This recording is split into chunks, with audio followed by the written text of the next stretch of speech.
Welcome back to Liturgy of Slaves, where we bring to light the most chilling stories lurking just beneath the surface of seemingly ordinary lives. Today, we're examining a case that will force you to reconsider everything you thought you knew about the concept of family. This is the macabre history of the Follings, a couple who, over the course of 15 years, adopted 12 children, none of whom possessed birth certificates. What initially appeared to be a touching narrative of generosity soon twisted into something far more disturbing. Before we go any further, please remember to subscribe to the Ghastly Journal and enable notifications so you never miss our weekly journey into the most shadowed recesses of human experience. Now, let's proceed. Tucked away in the undulating hills of western Pennsylvania, the quiet town of Millbrook seemed an unlikely setting for a story so unsettling it would eventually draw the gaze of federal authorities. With fewer than 3,000 residents, Millbrook was the sort of community where everyone knew everyone else, where church potlucks and Friday night football games marked the social peaks, and where neighbors still delivered casseroles to those recuperating from illness. It was into this peaceful landscape that Howard and Margaret Folling settled during the spring of 1978. The Folling residence was a sprawling Victorian manor on Elm Street, positioned back from the roadway and partly concealed by a cluster of ancient oaks. The property had sat empty for almost 10 years before the Follings acquired it, earning it the local nickname of the Haunted House on the Hill. Yet Howard Folling, a prosperous investment banker from Pittsburgh, perceived possibilities within the run-down structure.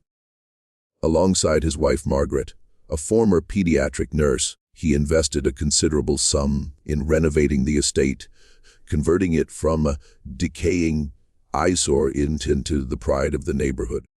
They seemed like such an endearing pair, recalls Elaine Winters, who resided across the street from the Follings for close to 2 decades. Howard was always dressed to perfection, even just fetching the mail. And Margaret, well, she carried herself with such elegance and poise. They were exactly the sort of people you'd hope to have over for dinner, the kind who made you feel significant simply by engaging you in conversation. Yet, concealed beneath this polished exterior, the Follings held secrets that would ultimately rock the entire community. Public records reveal that Howard and Margaret were unable to conceive biological children, a profound sorrow for Margaret, who had long envisioned raising a large family. She would sit on her porch watching the neighborhood kids at play. Winters remembers. There was a poignant sadness to it, the way she'd remain there for hours, observing their laughter and energy. I often thought at the time that she would have been a wonderful mother. It seemed Margaret might finally realize her maternal aspirations in the summer of 1980, when the Follings announced they had adopted a baby boy they named James. The town celebrated with them, organizing a surprise baby shower, and the local church held a special blessing for their new family. James Folling was such a lovely child, bright-eyed and quick with a smile, and the Follings were utterly devoted to him, says Clara Jenkins, who attended the same church. Margaret wouldn't allow anyone else to hold him, not even during the blessing. When the pastor asked to take him, her expression shifted to something like a cornered animal. Howard had to murmur something to her before she'd hand him over, and even then, she stood so close to Pastor Williams, she was practically breathing down his neck.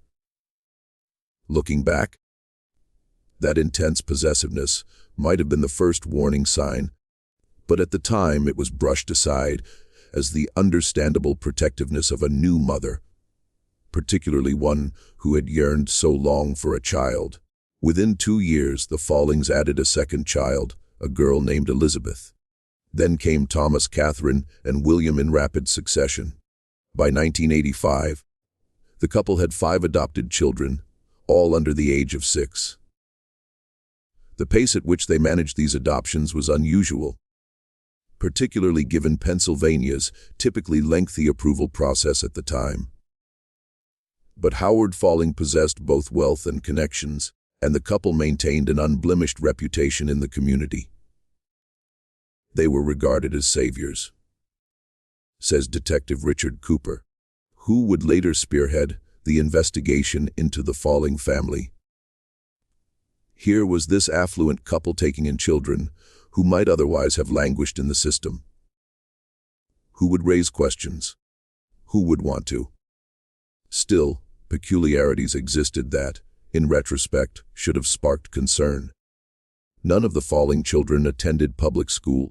Margaret insisted on homeschooling them.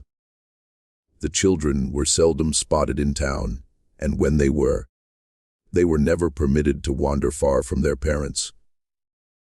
They didn't join sports or other activities, and they had no acquaintances beyond the household. I recall trying to schedule a playdate for my son with James Falling, says Patricia Hayes, a former Millbrook resident. They were around the same age, and James seemed so isolated. But Margaret always had an excuse. James was unwell, or he had too much schoolwork, or they were preparing for a family trip. Eventually, I gave up asking. This isolation might have persisted indefinitely if not for an accident in the summer of 1987. 9-year-old Thomas Falling tumbled from a tree in the backyard, fracturing his arm. Despite her nursing background, Margaret didn't take him to a hospital. Instead, she tried to set the bone herself, leading to a compound fracture that became infected. Only when Thomas developed a dangerously high fever did Howard overrule his wife and bring the boy to the emergency room. Dr. Sarah Chen was on duty at Millbrook General Hospital when Thomas arrived. He was already in septic shock by the time we saw him. Dr. Chen remembers. We had to perform emergency surgery to save his arm, and even then, significant nerve damage remained. What struck me most, though, was the boy's demeanor. He didn't cry, not once during the entire experience. And when I asked how he'd broken his arm, he looked at his father before responding. It was as if he needed permission to speak. Dr. Chen's unease deepened when she requested Thomas's medical records and was informed none existed. According to Howard Falling, all the children's documentation had been lost in a fire at their previous adoption agency. When Dr. Chen pressed for details, Howard grew agitated and threatened to transfer Thomas elsewhere. That's when I sensed something was off, Dr. Chen says, but I had no evidence, only instincts. And in a town like Millbrook, voicing suspicions about a family like the Follings could jeopardize your career. Nevertheless, Dr. Chen filed a report with Child Protective Services, citing concerns about potential medical neglect. A caseworker named David Morris was assigned to investigate. He visited the Falling home, interviewed the parents, and observed the children. His report, submitted 3 weeks later, concluded there was no indication of abuse or neglect. The children appeared healthy and well cared for, Morris wrote. The home environment is clean and safe. Mrs. Falling explained that she initially handled Thomas's injury herself, due to her medical background and a childhood fear of hospitals. Though this decision was unwise, it does not amount to willful neglect. The case was closed, and life in Millbrook resumed its normal rhythm. The Follings continued enlarging their family, adopting 3 more children between 1988 and 1990, Robert, Anne, and Henry. By then, some community members had begun murmuring about the peculiar family on Elm Street. How were they adopting so many children so swiftly? Why were the children so infrequently seen? And why did they all share that vacant expression, as if something vital had been drained from them? I used to watch them at church, Jenkins says. 8 children all seated in a flawless row, no fidgeting, no whispering, Nothing typical of kids during a long service. They simply sat there staring ahead. It was unnatural. Yet, if the community harbored questions, they mostly kept them private. The Follings were generous contributors to local causes, and Howard sat on the boards of several influential charities. By all outward measures, they were model citizens. Then, in the winter of 1992, a new family arrived in Millbrook. Michael and Susan Fletcher, along with their teenage daughter Emily, settled into a modest home, just a few doors from the Follings. Michael was a journalist who had recently joined the Millbrook Gazette, while Susan was a social worker experienced in child welfare. Mom noticed something off about the Falling kids right away, says Emily Fletcher, now in her 40s. She'd worked with traumatized children before and recognized the signs. The way they flinched at sudden movements, how they avoided eye contact, the fact that they always seemed to be watching Margaret from the corners of their eyes, as if afraid of missing a cue. Susan Fletcher began documenting her observations, noting patterns of behavior that troubled her. She also tried befriending Margaret, hoping to gain deeper insight into the family's dynamics. Margaret initially seemed receptive, perhaps sensing in Susan a potential ally in a community growing increasingly curious about her unusual household.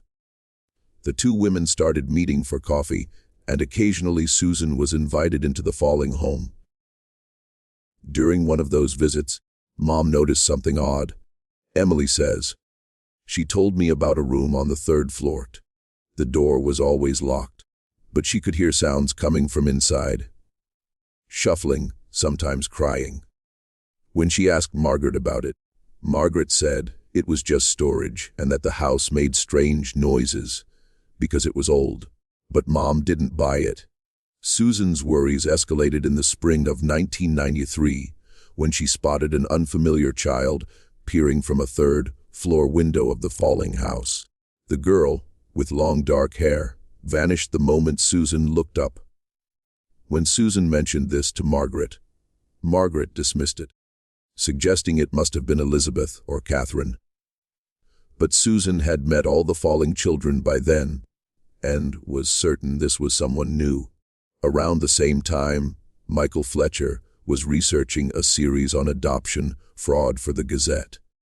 His inquiries revealed that several adoption agencies in Pennsylvania and neighboring states had been shut down in the 1980s for illegally placing children without proper documentation. Dad never directly linked this to the Follings in his articles. Emily says, "But I recall him telling Mom that the timeline matched when the Follings were adopting their first group of kids." Whether by coincidence or design, shortly after Michael's articles appeared, the Follings announced another adoption. This time twins named Peter and Paul, followed by a girl named Mary, bringing their total to 11 children. And once again, the adoptions proceeded with astonishing speed. Looking back, it's evident they were exploiting systemic gaps. Cooper says, they'd work with different agencies, often across state lines. They'd present documentation from earlier adoptions to establish themselves as experienced parents, and they'd specifically request children from challenging backgrounds. Kids less likely to have complete records. Kids who might slip through the cracks. But why? What possible motivation could the Follings have for adopting so many children? Those who knew them best suggested Margaret's desire for a large family appeared genuine. She had molded herself into the maternal figure she'd always aspired to be. Howard, though less openly enthusiastic about parenthood, seemed to indulge his wife's wishes without objection. It wasn't about money. Cooper insists. The Follings were already wealthy. They didn't need adoption subsidies, which were minimal back then. And it wasn't about appearances. If anything, such a large family made them stand out in ways they'd probably have preferred to avoid. The truth, when it finally began surfacing, proved far more disturbing than anyone could have imagined. In the fall of 1994, Susan Fletcher was diagnosed with breast cancer. Her illness advanced swiftly, and by spring 1995 she was confined to her home, receiving hospice care. During this time, facing her own mortality, she decided to share her suspicions about the Follings with someone capable of acting on them. She called me to her bedside one night, recalls Cooper, then a junior detective with the Millbrook Police Department. She had this file, pages and pages of notes she'd kept on the Falling family, observations, inconsistencies in stories Margaret had told her, photographs of the house, including that third-floor window where she'd seen the unknown child. She made me promise I'd look into it after she was gone. Susan Fletcher passed away on June 12, 1995. Cooper kept his promise, though he initially proceeded cautiously. The Follings held influence in Millbrook, and accusations against them wouldn't be taken lightly. Cooper began reviewing public records related to the family property deeds, tax filings, and the sparse information available about the adoptions. Most adoption records were sealed, Cooper explains. But I confirmed the Follings had worked with at least 5 different agencies across 3 states. And I found something else intriguing. Each time they adopted, they made a substantial donation to the agency involved. Not necessarily illegal, but definitely unusual. Cooper also discovered that Howard Falling had established a trust fund for each adopted child. On the surface, this appeared a loving gesture, ensuring financial security in adulthood. But the trusts had strange conditions. The money became accessible only when the child turned 25, and only if they met certain requirements, including maintaining regular contact with their adoptive parents and refraining from seeking information about their biological origins. It was about control, Cooper says. Everything the Follings did was about control. Armed with this information, Cooper adopted a more direct approach. He began regularly driving past the Falling house, noting who came and went. He interviewed neighbors, teachers who'd briefly interacted with the Falling children during standardized testing, and former household employees. The staff never lasted long, Cooper notes. They'd work for the Follings a few months, maybe a year at most, then suddenly leave town. No notice, no forwarding address. It was like they vanished. One former housekeeper, Maria Vasquez, had left Millbrook in 1991 after working for the Follings just 6 months. Cooper tracked her to a small Ohio town where she was living under her maiden name. Initially, Vasquez refused to discuss her former employers, but when Cooper showed her Susan Fletcher's file, something shifted in her demeanor. She started crying, Cooper recalls. She said, "So someone else knows. Someone else has seen." Then she began talking, and once she started, she couldn't stop. According to Vasquez, the Falling children were subjected to a strict regimen designed to crush their spirits and ensure compliance. They were forced to follow elaborate rules that constantly shifted, making punishment inevitable. They were isolated from one another, each assigned a separate bedroom and forbidden from entering each other's spaces. They had to address Howard and Margaret as Sir and meet him, never as Mom or Dad. But the worst thing, Cooper says, was what Maria told me about the 3rd floor. She said there were 3 rooms up there, always locked. She was responsible for leaving food outside them 3 times daily, but she was never allowed to see who was inside. She could hear them, though, children's voices, sometimes crying, sometimes singing to themselves.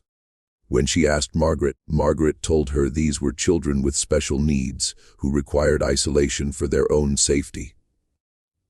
Vasquez eventually left after witnessing Margaret punish James, then about 11, for speaking during dinner without being addressed first. The punishment involved forcing the boy to stand in a corner all night with Margaret checking hourly to ensure he hadn't moved. Maria said she couldn't be part of it anymore. Cooper says she packed that night and left before dawn.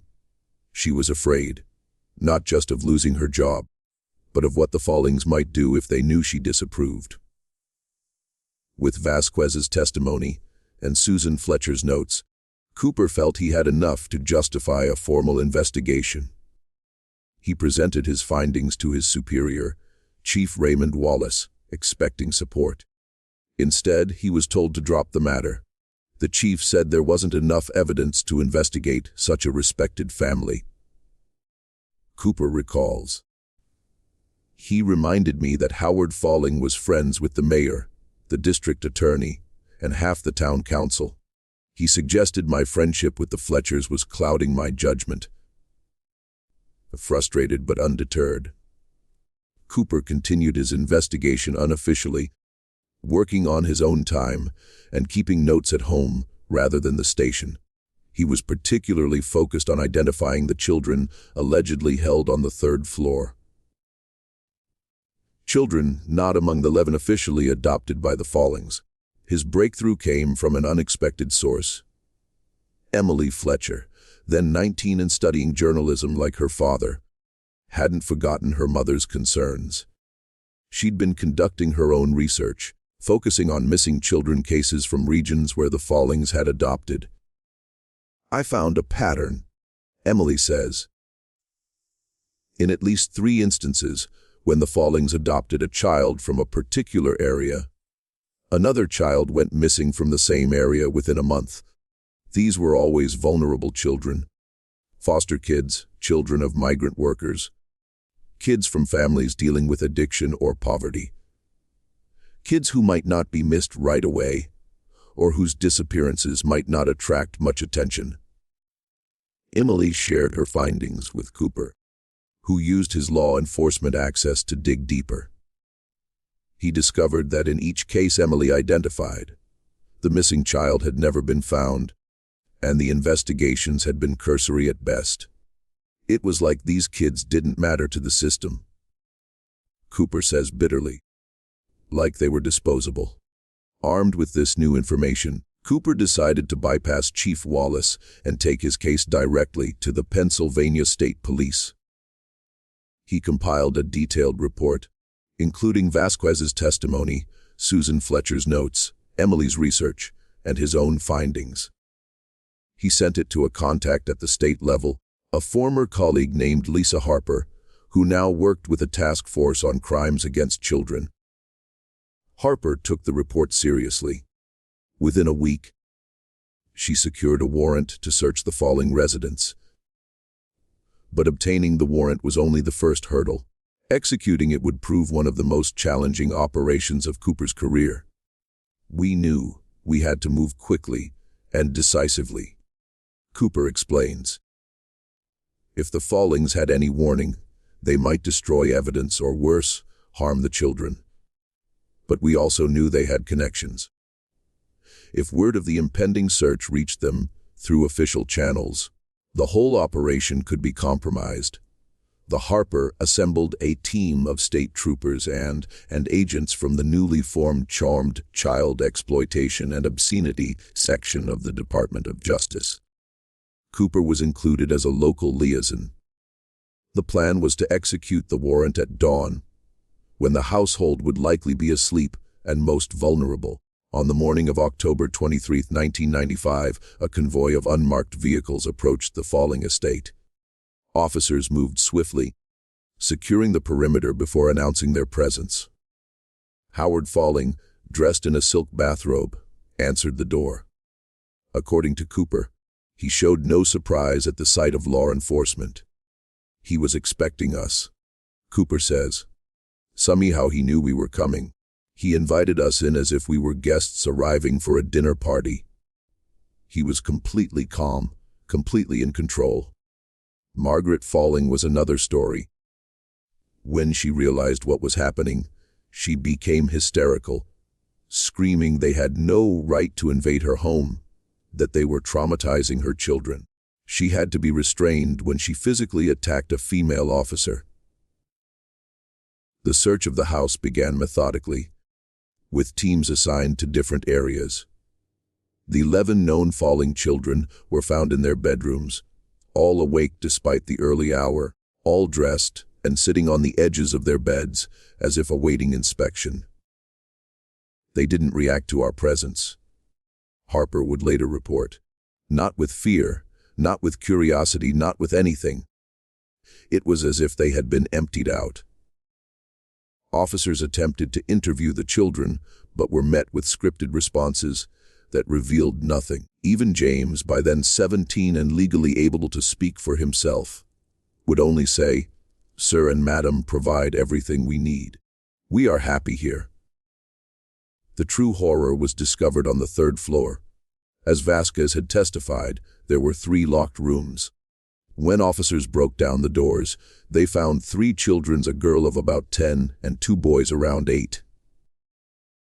Unlike the falling children downstairs, these kids reacted with terror to the strangers.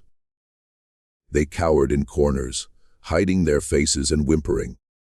The conditions were deplorable.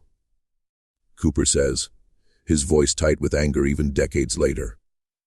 The rooms were bare except for mattresses on the floor. There were no toys, no books. Nothing to suggest these were children's rooms. The windows were covered with blackout curtains nailed to the frames. And the smell was overwhelming. These children had been living in their own filth. Medical examinations later revealed all 3 children were severely malnourished and showed signs of physical abuse. None could speak English fluently, suggesting they'd been taken from non-English speaking households, and none appeared in any official record. No birth certificates, no adoption papers, nothing to indicate they legally existed. They were ghosts, Cooper says. Children who had been erased from the world. The discovery of these hidden children transformed what had been a suspected child abuse case into something far more sinister. The FBI was called in, and the investigation expanded to include potential charges of kidnapping, human trafficking, and falsification of federal documents. Howard and Margaret Falling were arrested on the spot. As they were led away, Margaret broke free from the officer, holding her, and ran to the staircase, screaming something in a language none of the officers recognized. Later analysis suggested it was glossolalia, speaking in tongues, a practice associated with certain religious traditions, but also sometimes observed in individuals under extreme psychological stress.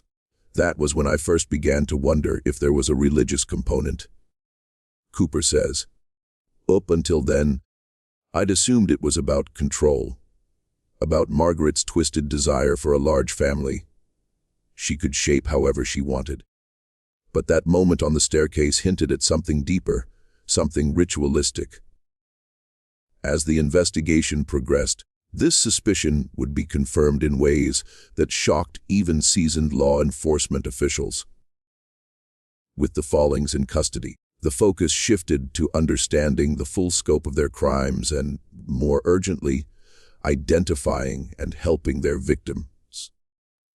The 3 children found on the 3rd floor were placed in emergency foster care, while the 11 officially adopted children were temporarily housed in a group home designed for traumatized youth. Interviewing the children proved challenging. The 11 adopted children maintained their scripted responses, refusing to deviate from what they'd clearly been taught to say.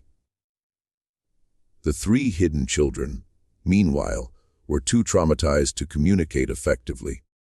They flinched at any sudden movement, refused eye contact, and became hysterical when separated from each other. It was as if they only trusted each other, says Dr. Evelyn Morrow, a child psychologist who worked with the children, which made sense given what they'd endured.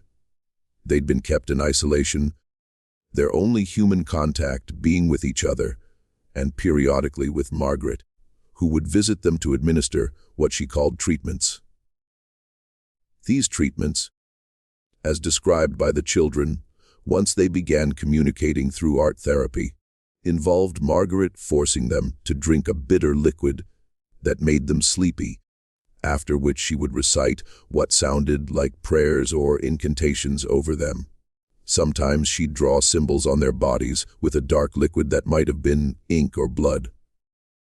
The ritual aspect was undeniable, Dr. Morrow says, but we couldn't identify any known religious tradition that matched what the children described. It seemed to be something Margaret had created, a personal mythology she was imposing on these vulnerable children. While Dr. Morrow worked with the children, Cooper and federal agents searched the Falling house for evidence. In Howard's study, they discovered a hidden safe containing multiple sets of falsified adoption papers and large sums of cash in various currencies. But the most disturbing find was a leather-bound journal written in Margaret's hand. The journal, spanning nearly 20 years, detailed Margaret's mission to create what she called the perfect family. According to her writings, she believed children were born with sins that needed purging before they could become truly pure. The purging process involved breaking the child's connection to their birth family, stripping away their original identity, and reshaping them according to Margaret's vision. She saw herself as a savior, Cooper says. In her mind, she wasn't abusing these children. She was saving them, cleansing them of their past and giving them a new, purified existence as members of her family. The journal also revealed that Margaret classified the children into two categories: the redeemable and the vessels. The redeemable were the 11 officially adopted children, whom Margaret believed could be purified through strict discipline and religious indoctrination. The vessels, the 3 children found on the 3rd floor, as well as others who had come before them, served a different purpose. According to Margaret's writings, the vessels were children whose souls were already too corrupted to be saved. Instead, they were to be used as receptacles for the sins being purged from the redeemable children. Cooper explains. It was a twisted form of transference. Margaret believed she could extract evil from one child and place it into another. This explained the treatments described by the hidden children. Margaret was performing rituals designed to transfer what she perceived as sin or evil from her adopted children to these unfortunate vessels. And once a vessel was full, a state Margaret claimed to identify by looking into their eyes, they would be discarded.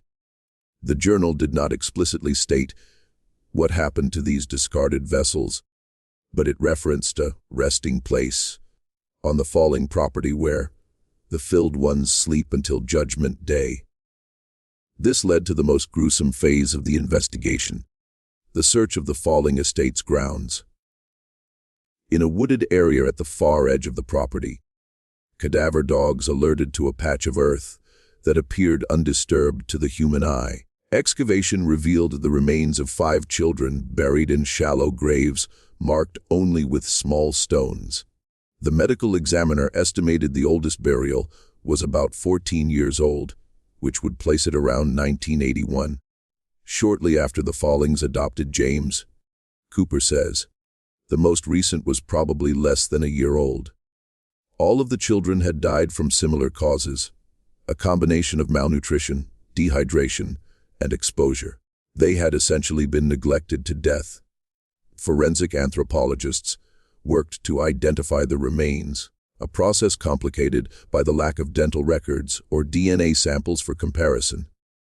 Eventually, 3 of the 5 children were tentatively identified as matching descriptions of children reported missing from areas where the Follings had adopted. Maria Gomez, age 9, reported missing from a migrant worker camp in central Pennsylvania in 1981. Tyrell Washington, age 7, who disappeared from a Pittsburgh housing project in 1985, and Alexei Petro, age 8, the son of Russian immigrants who vanished from his front yard in Philadelphia in 1990.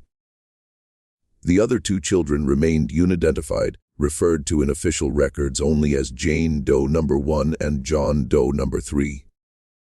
That's the thing that still haunts me.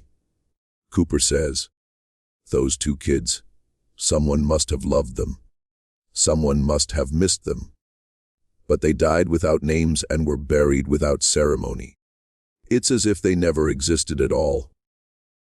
As the evidence mounted, the case against the Follings seemed irrefutable, but the legal proceedings would prove as twisted and complex as the crimes themselves.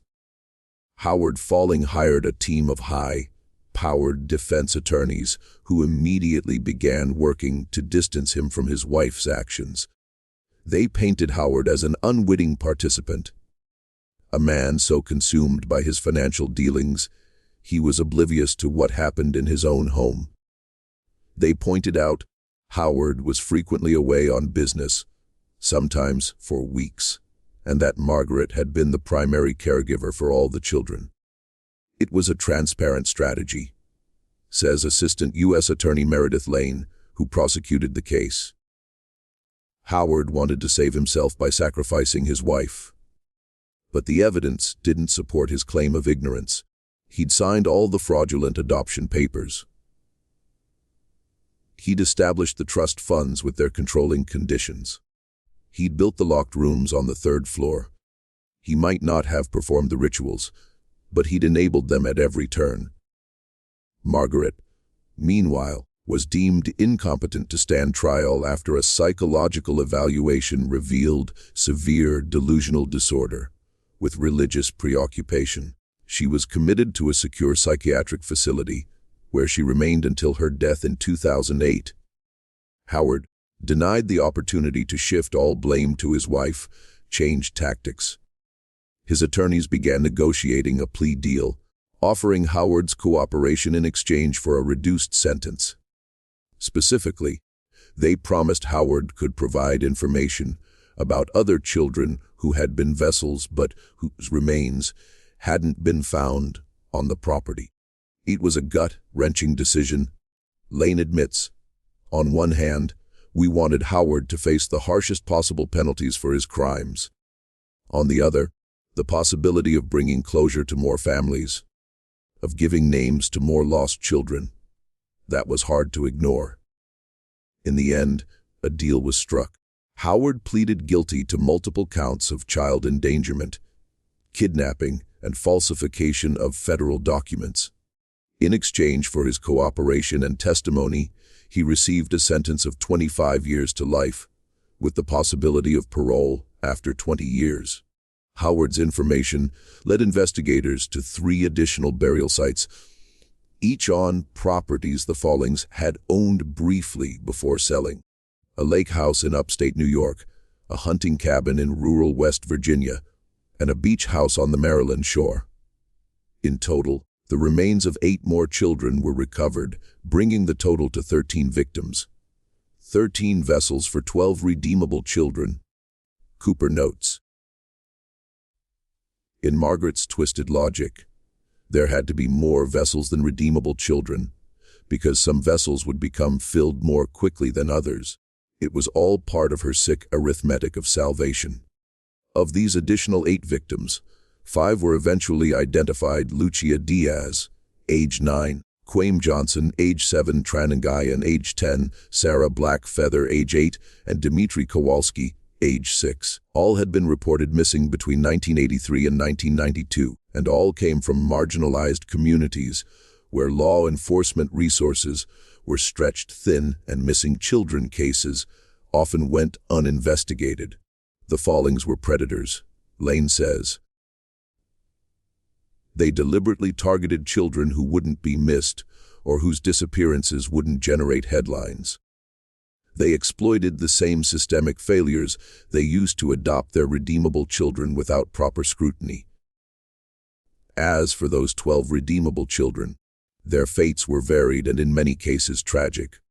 James, the oldest, committed suicide in 1998, 3 years after the Follings were arrested. Elizabeth developed severe anorexia and has been in and out of treatment facilities for most of her adult life.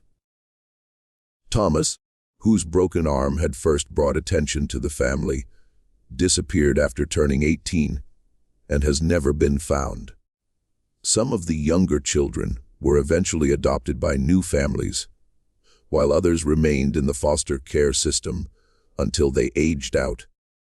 The damage was too deep, says Dr. Morrow.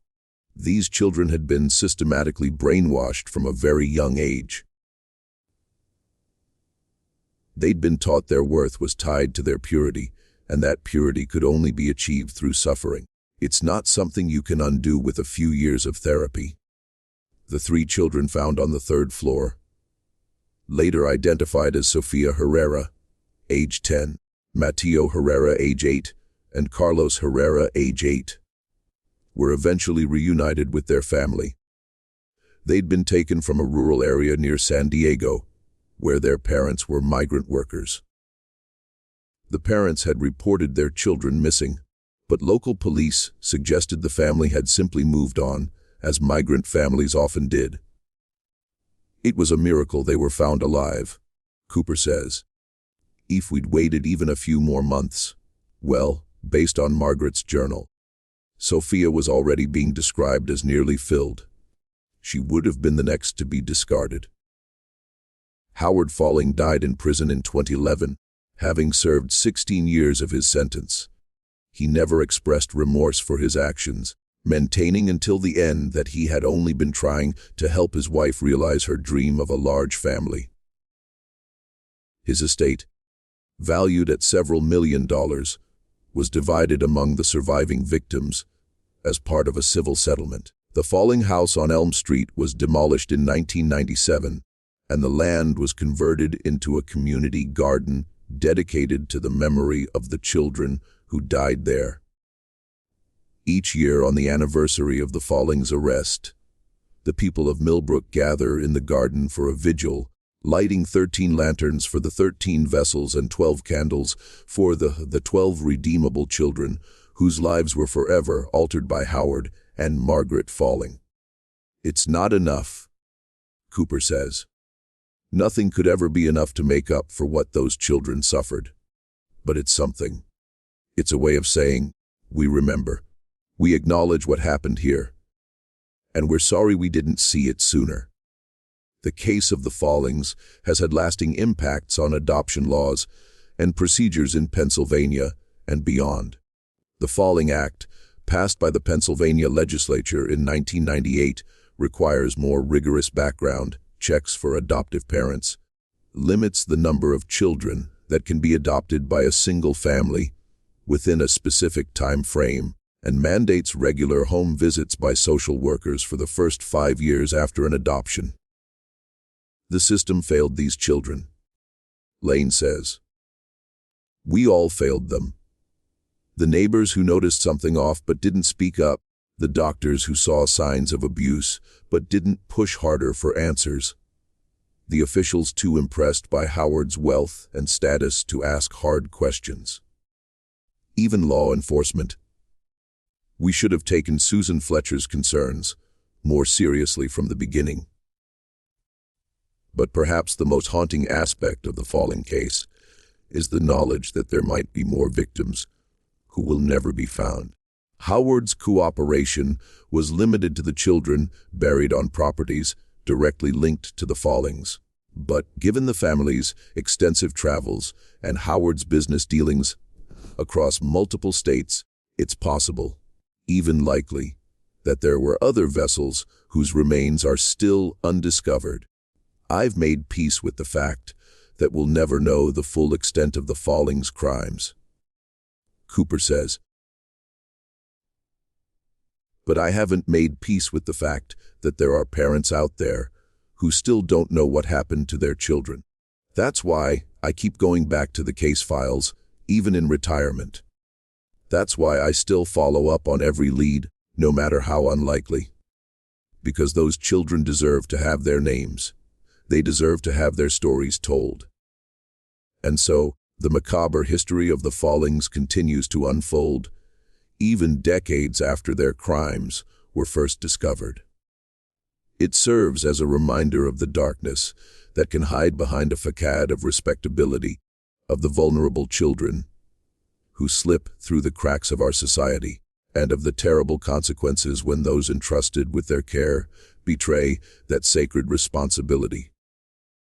Before we end today's episode, I want to take a moment to acknowledge the families of the identified victims: Maria Gomez, Tyrell Washington, Alexi Petro, Lucia Diaz, Quame Johnson, Tran Ngayan, Sarah Blackfeather, and Dmitry Kowalski. Their lives were cut short by unimaginable cruelty. But in telling their stories, we ensure they are not forgotten. And for Jane Doe number 1, John Doe number 3, and the 3 remaining unidentified children, we may not know your names, but we bear witness to your suffering. You matter. You have always mattered. This has been the Ghastly Journal. Remember to subscribe and turn on notifications so you never miss an episode. If you or someone you know has information about missing children, please contact the National Center for Missing and Exploited Children at 1-800-THE-LOST. Sometimes, even decades later, the truth can still come to light. Until next time, stay vigilant. The darkest deeds often happen in the places we least expect. In the decades since the Follings case first shocked the nation, numerous theories have emerged about the origins of Margaret's disturbing belief system. While the official investigation focused primarily on identifying victims and building a legal case against the Follings, researchers and true crime enthusiasts have continued to probe the psychological and potentially cultural roots of Margaret's rituals.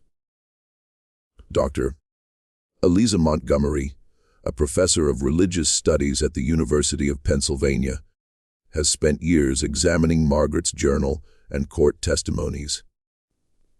What's particularly interesting about Margaret's belief system is that it doesn't neatly align with any established religious tradition. Montgomery explains, it contains elements that might seem familiar. The concept of sin, the idea of purification through suffering, ritualistic cleansing, but they're combined in ways that are entirely idiosyncratic. According to Montgomery, Margaret's background might offer some clues. Born Margaret Phelps in 1945, she was raised in a small farming community in rural Minnesota. Her parents were described by neighbors as deeply religious, but private people who rarely attended community events and kept their children home from school whenever possible. There were rumors in the town about unusual religious practices in the Phelps household. Montgomery says, nothing specific, nothing anyone could prove, but enough to make the family something of an enigma. The few people still living who remember the Phelps family describe them as odd and secretive.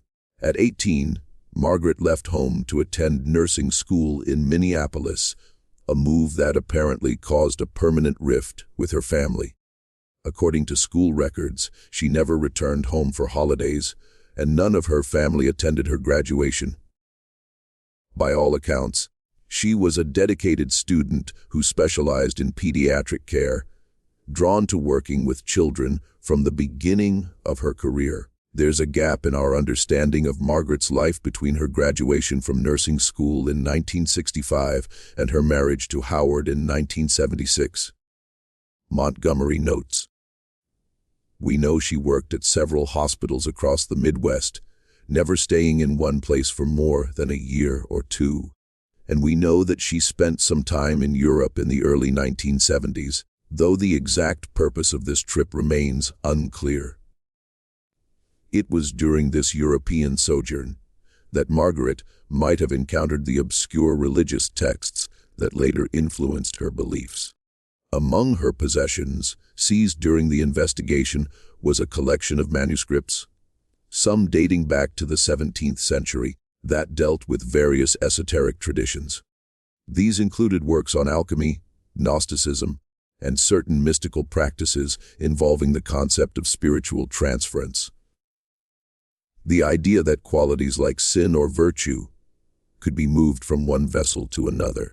These weren't mainstream religious texts, Montgomery emphasizes. They were obscure, often fragmentary works that would have been difficult for a casual reader to find. Margaret must have sought them out deliberately, suggesting a pre-existing interest in these concepts. By the time Margaret met Howard Falling at a charity gala in Pittsburgh in 1975, she had developed the framework of her belief system. A system she apparently kept hidden from her husband, to be, at least initially. Howard, by all accounts, was not a religious man.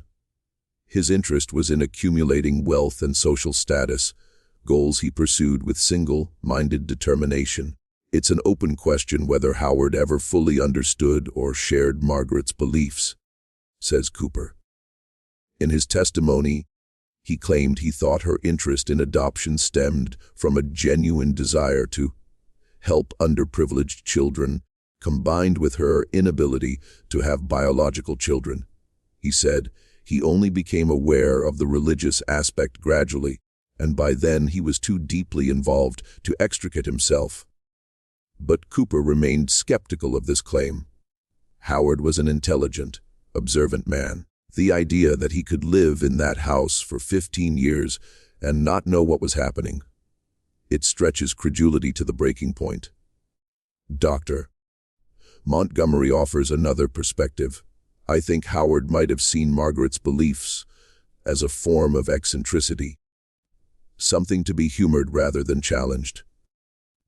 There's evidence he was genuinely in love with her, at least in the beginning, and people in love often overlook or rationalize behaviors that would alarm an outside observer. Whatever Howard's level of understanding or complicity, there's no doubt that he enabled Margaret's actions through his financial resources and social connections. Without Howard's money to facilitate quick adoptions and buy properties where vessels could be hidden or buried, and without his status to deflect suspicion and intimidate potential whistleblowers, Margaret's mission might have been discovered much sooner. They were a perfect storm, Cooper says grimly. Margaret with her twisted vision, Howard with his means to make it reality. And caught in the middle were 25 children whose lives were destroyed. The 25 children Cooper refers to include the 12 redeemable children who were officially adopted and subjected to years of psychological and sometimes physical abuse, and the 13 vessels who suffered even more extreme neglect before ultimately being killed when Margaret deemed them filled with the sins she believed she had extracted from her adopted children. Of the 12 adopted children, only 9 are still alive today. In addition to James's suicide and Thomas's disappearance, Catherine died of a drug overdose in 2007 at the age of 28. The surviving 9 have largely avoided public attention, changing their names and attempting to build lives away from the shadow of their traumatic childhoods. Elizabeth, now in her 40s, is the only one who has spoken publicly about her experiences. In a rare interview given to a documentary filmmaker in 2015, she described the constant fear that permeated the Falling household. "We were always afraid of disappointing them," she said. "Sir and Madam, that's what we had to call them, had these elaborate rules that changed all the time. You never knew what might trigger a punishment. Something that was acceptable one day could be forbidden the next. It kept us constantly on edge, constantly vigilant." Elizabeth also spoke about the cleansing rituals that Margaret performed on the children. "She would make us drink this tea that tasted horrible, and then she'd make us kneel in this circle she'd drawn on the floor.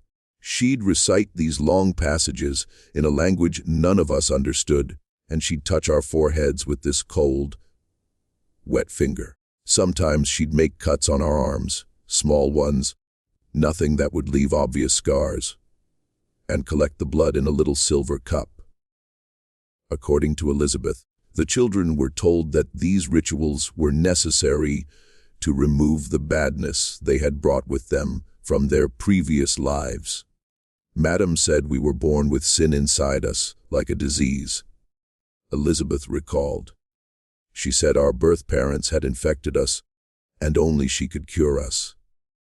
If we resisted the treatments, she said the sin would grow until it consumed us, and then we'd have to go live upstairs with the bad children. The bad children, Margaret's vessels, were occasionally shown to the adopted children as a warning. She'd take us up there one at a time and make us look at them through this little window in the door, Elizabeth said. They were always so thin, so dirty, and their eyes, they looked dead already, you know, like there was nothing inside them anymore. Madam would say, "This is what happens to children who don't accept the treatment. This is what happens when the sin takes over." This psychological torture, combined with physical deprivation and isolation, created an environment of complete control. The children were entirely dependent on Margaret and Howard for everything: food, shelter, human contact, and the definition of reality itself. It was a classic cult dynamic, says Dr. Morrow. The leader defines what is true and false, good and evil. The followers are cut off from any outside influence that might contradict this definition. And over time, the followers internalize the leader's worldview to such an extent that they can no longer distinguish between their own thoughts and the thoughts that have been implanted. This explains why, even after being removed from the Falling home, many of the children continued to defend their adoptive parents and insist they had been happy there. It wasn't Stockholm Syndrome in the classical sense, Dr. Morrow clarifies. It was more fundamental than that.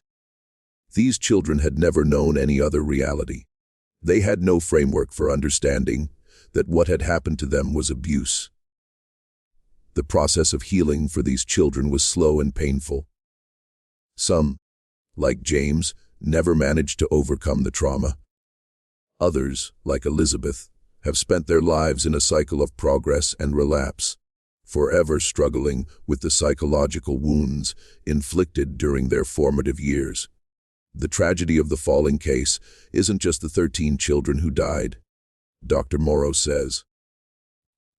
It's also the 12 who lived but were never allowed to develop into the people they might have been. Their potential was stolen from them, just as surely as the lives of the vessels were stolen. In the years since the Falling case, researchers have identified similar patterns in other cases of extreme child abuse, particularly those with religious or cult-like elements. The combination of isolation, ritualistic behavior, and the exploitation of children's natural dependency creates conditions in which almost unimaginable cruelty can flourish. What makes the Falling case unique, says Montgomery, is the scale and duration of the abuse, as well as the way it was hidden in plain sight. This wasn't a compound in the wilderness or a closed religious community. This was a respected family in a typical American town. The Follings went to church on Sundays. They attended community events. Howard served on local boards. They were, to all outward appearances, pillars of the community. This facade of normalcy allowed the Follings to operate for nearly 2 decades without serious scrutiny, and when concerns were raised, by Dr. Chen after Thomas's injury, by Susan Fletcher after her observations of the family, they were too easily dismissed by those with the power to intervene. That's the lesson we should take from this case, Cooper insists. Not just the spectacular horror of what happened inside that house, but the ordinary failures that allowed it to continue. The neighbor who saw something odd, but didn't want to seem nosy. The official who accepted a flimsy explanation because the alternative was too disturbing to contemplate. The colleague who noticed something wrong but didn't want to risk their career by speaking up. These everyday failures of courage and responsibility, multiplied across a community and spanning years, created the conditions in which the Follings crimes could flourish. And according to Cooper, Similar dynamics continue to enable child abuse today. The names and circumstances change, but the pattern remains the same, he says. Someone notices something wrong, but they tell themselves it's not their business. Or they report it, but they don't follow up when nothing seems to happen. Or the system gets involved, but it's too overworked and underfunded to provide the kind of sustained attention that might reveal the truth. This systemic failure is particularly pronounced when it comes to children from marginalized communities. The very children the Follings targeted as their vessels. Children from poor families, immigrant children, children of color, children in the foster care system.